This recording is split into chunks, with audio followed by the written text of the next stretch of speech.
12th June, a doctor died by suicide at the Kenyatta National Hospital's parking lot.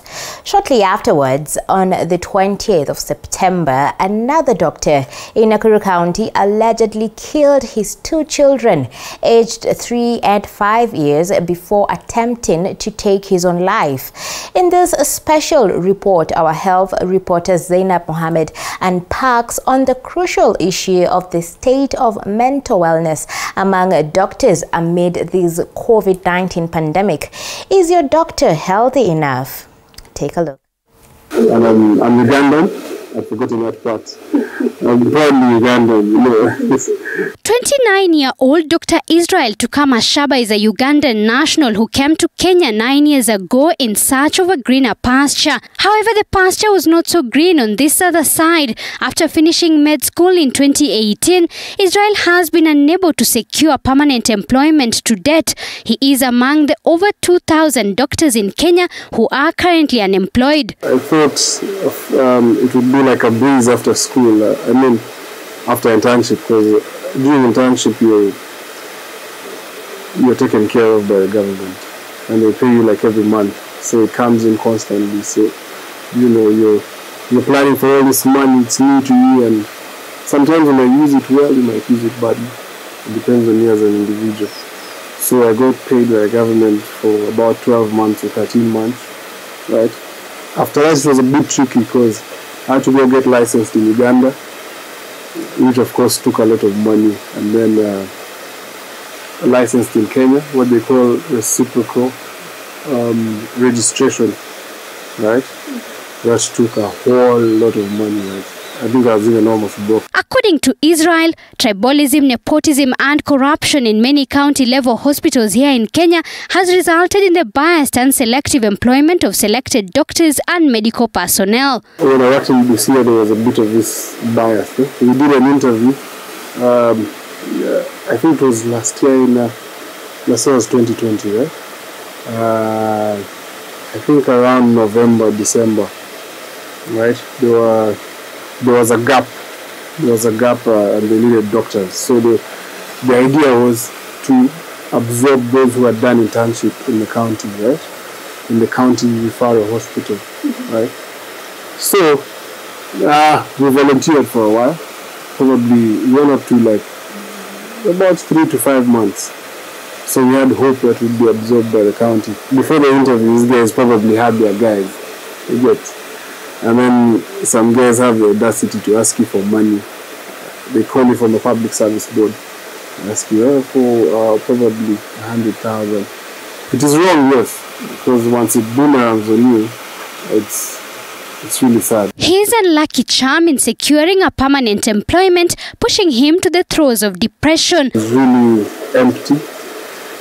There's a point where I was kind of disgusted with myself. I was like, probably I'm so lazy, or I'm too complacent. Maybe I don't want to adjust. Because there are friends who kept challenging me, like, you're back in Nairobi, apply here, apply there. So I made a number of applications, but up to no good, right? So that kind of put me down, really. Israel is currently in and out of short-term gigs, which he holds on to, hoping for a better opportunity. Locals, at times you're paid late, right? Or you're not paid at all. At times you're paid less, probably because of probably someone doesn't like you, or you showed up late by 10 minutes, because time management is a big deal for them. Then sometimes they might get someone else, and then you fall out of favor, right? And then you start getting a drought of jobs. At Mpisha Hospital, 28-year-old Dr. Tendwa Ongas is a medical officer. He has worked here for about 3 years. According to Tendwa, tiring long shifts, death of patients, work frustrations, and even financial constraints takes a toll on most doctors' mental well-being. Unfortunately, Tendwa says most doctors can't afford the services they themselves offer, including psychiatrical services. It's easy for me to tell a patient, don't skip meals, exercise, but I'll be working a 12-hour shift, and in that time I'll have eaten in the morning. So it's easy for us to remove ourselves from the advice we give, and that's the challenge now when it comes to mental health, because there are signs. Again, these things, they rarely just happen. There are telltale signs of what a person is going through, but the support structure is what's lacking in terms of the medical profession, because one is access. Most doctors cannot afford therapy, sad to say. It's not included in packages. It's a separate kind of package. The COVID-19 pandemic putting an even bigger burden to already burdened doctors. Tricky in the aspect of my family and relatives. For me, as my job, we had a head start in that we had the disease going around the world. So eventually we knew it would land in Kenya at some point. So we had that kind of mental preparation for it. Although nothing really prepares you for the kinds of cases you see and the severity and the unpredictability of the disease itself. But for me personally, the struggle was family. So am I working, and then how about when I go back home? How do I interact with my siblings? What if I take the disease to them? Nephew, nieces? That was the struggle. So do I have to isolate myself in this period? And in this period, you don't know when it's ending.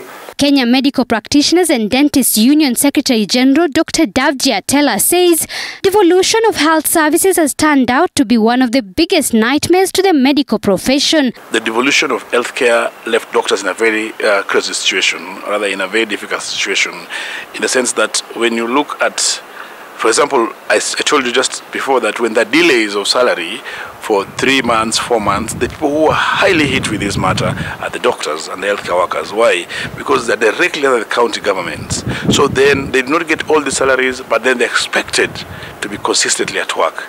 So that makes them to be forgotten, or makes people expect that they are at a point where they do not need salaries. So that's one thing. Number two is that we look at the way the counties run and the managements in the county systems. When you are working in a stressful environment, you need to have more of buffers so that you do not really come to have that stress within you. But the way the counties have put in place, they have put more administrative roles in a way that they don't look at the human side of the healthcare workers. Yes. And their welfare. He says the extreme cases of depressive episodes among doctors is only a telltale sign of the struggles lying underneath. The doctor was working in a private facility. I mean, the doctor was known to me one-to-one, and in fact, he delivered my third born. So he's somebody I know, and I know the character. He was very calm and a good person, and a person of great personality. But then, we say the pandemic is not only for the others in the society, it's also for the doctors. He has a private hospital that he's trying to run, and things are not adding up to him just like any other person. So then he needed an environment to debrief, to discuss the matters, to the mental care, just like any person in the society. Another thing that happened in Kenya National Hospital, where a doctor was found that he who died by suicide at the parking lot. One thing that we learned that there was frustration from the university, there was frustrations from the work environment that he was in at the hospital. This doctor was working, slaving day and night, and at the same time looking for fee from private hospitals. So there was no even time he was even deprived of sleep and everything. So the environment was creating more of the pressure for them to commit suicide. Psychiatry services. Consultant psychiatrist Dr. Judy Kamau says in her everyday work, she attends to more than her fair share of colleagues from the medical industry. I can say I've treated colleagues with a broad spectrum of various disorders. I have looked after depressed colleagues. I have looked after colleagues who've had psychotic breaks. I've looked after colleagues who've had alcohol use problems. I've looked after very anxious colleagues.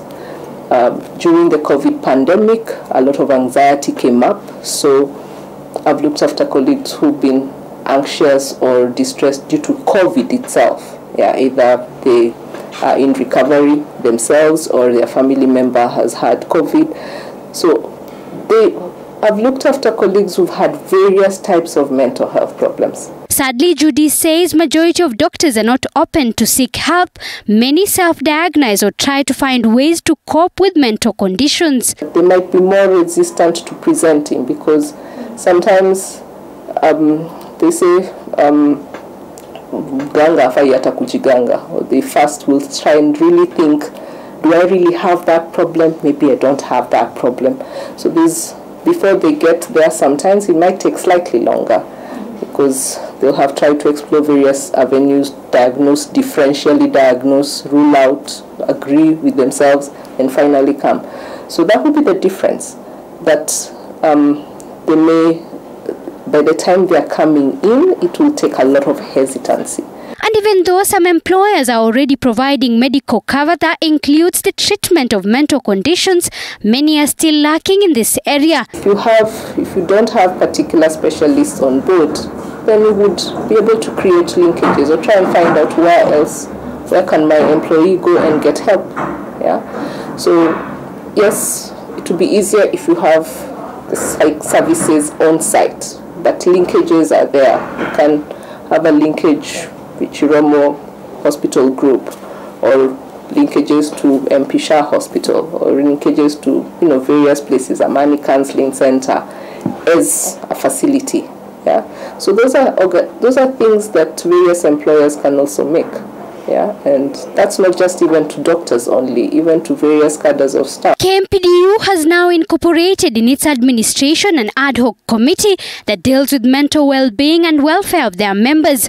But this, the union says, is not enough to win this war, as mental health issues are now not only higher among doctors and medical personnel, but all Kenyans alike. I believe as a union we've been we have an ad hoc committee that offers the counseling to our doctors and safe space where they can talk and relate to the issues pertaining to their welfare.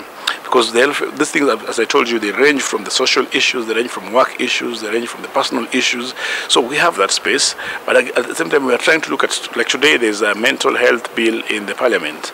There's need the mental health need to be one of the things that is recognized strongly within the Ministry of Health, and a plan to ensure that everybody, all the healthcare workers, have at least a time to be debriefed, people having off, people having leave, so the welfare is really looked holistically, not just like machines who need to be at work, who are not expected to have emotions when they lose patients, who are not expected to really complain or agitate when there are no equipment or there are no drugs for the healthcare for the patients.